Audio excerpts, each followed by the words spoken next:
Hello mga ka-baby hunter! Welcome po sa ating channel at sa mga bago pa lamang po sa ating channel, huwag kalimutang i-subscribe at pakipindot na rin ang ating tiny notification bell para ma-update po kayo pag meron tayong mga new upload videos. Ayan. So, gusto ko lang mag-shoutout muna bago natin umpisahan ang ating main topic. Mega love shoutout to Ronel Balyan, Alfredo Rulyoda, to Jeremy Labrague, to Pedrico Concepcion, to Jahramas Alolod, and Rolly Maglaki, kay Atig Brian, kay Eric Quizon, kay Raul Bermisca, Ferdinand Palomiano, Annelyn Salazar, Dadoy Maranan, Angelita Perez, Chad Ridaw, to Catalino Espinosa, Sharon Estalio, Robin Kagitla, Byron Fontebella, Lance Atahal, and Felix Felix.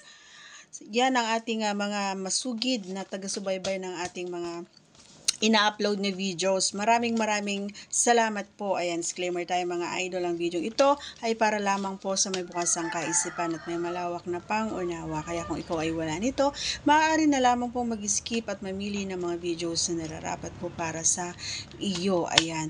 Actually mga idol, no, so hirap na hirap akong mag-upload ngayon ng mga videos kasi napaka ni Lolo Whitey ngayon, no, grabe. Lahat ng ina-upload ko, siguro naka 15 na videos na ako na ina-upload ay puro walang puro naka yellow, no, yan. So wala siyang ads, kumbaga wala tayong kita. So, pagpasensyahan nyo na kung hindi ako masyadong mag-upload ngayon, pero sana ay patuloy nyo pa rin panoorin kasi marami naman tayong mga ina-upload na videos. So, sana ay panoorin nyo po yung mga hindi nyo pa napanood at wag na rin pong i-skip ang ating ads, nakakalungkot lang. Hindi ko alam kung ako lang ba ang nakaka-experience nito, no? Yung nagdidilaw yung ating dollar sign. Oo, hindi ko alam kung ako lang, pero nalulungkot ako every time. Halos araw-araw ako nagvo-vlog, minsan 3, 4, 5 pa. Pero wala talaga. Nalulungkot ako at naiiyak na ako kasi kahit anong gawin ko na pag-edit ay talaga naman na useless yung ginagawa ko, gusto ko lang i-share sa inyo, talagang nakakalungkot. So, yun.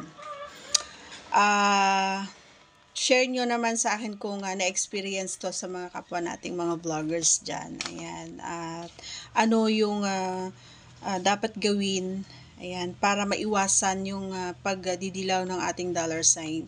Kasi talaga naman na yung hirap na hirap ka na mag-isip ng i-vlog mo, or hirap na hirap kang mag-edit tapos magdidilaw lang, no? Napakahirap yung sitwasyon na ganon. So, sa mga nag-aabang ng ating mga videos, ayan, pagpasensyahan nyo na kasi talagang medyo nalulungkot lang ako sa nangyayari ngayon. Maraming nagbago, nagbago ako. Almost sa mga na-vlog ko, talagang nagdidilaw sila. So, binabalik-balikan ko lang. At ginagawan ko siya ng paraan, pero talaga naman na wala ng paraan. Ayan. So, sa mga hindi pa naka-pa-member, mag-member po kayo, murang-mura lang naman po. So, yun lang gusto kong i-share ngayong hapon, at sana ay maintindihan nyo. So, thanks for watching, for always watching, sa mga hindi nag-skip ng ads, sa mga nagpapa-member, thank you so much po sa inyong lahat. Ayan. See you on our next vlog. God bless you everyone.